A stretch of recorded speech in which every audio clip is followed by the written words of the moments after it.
స్వర్గలక్ష్మి ఇప్పుడే బయలుదేరి తన స్వస్థానమైనటువంటి వైకుంఠంలో ఉన్న మహాలక్ష్మిలో ఐక్యమైపోతుంది. ఇహ స్వర్గమునందు ఐశ్వర్యం ఉండదు నీకన్నా. ఈ మాట అనగానే శత్రువులు వచ్చేస్తారండి. ఒక కారణం ఉండాలి కదా పోవడానికి ఐశ్వర్యం. రాక్షసులందరూ వచ్చేశారు, చుట్టుముట్టేశారు, పడగొట్టేశారు, పోయింది ఐశ్వర్యం. ఇప్పుడు పోయింది కాబట్టి ఏం చేయాలి? తెలుసుకున్నాడు, కారణం ఏమిటో తెలుసుకున్నాడు.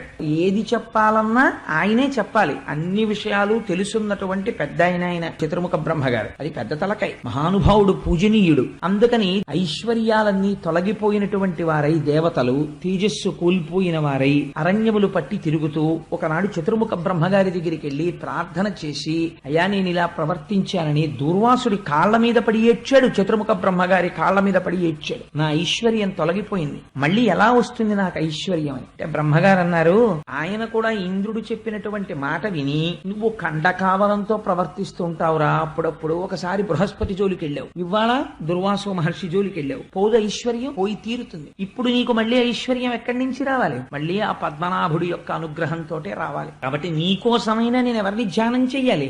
ఆయననే ధ్యానం చెయ్యాలి.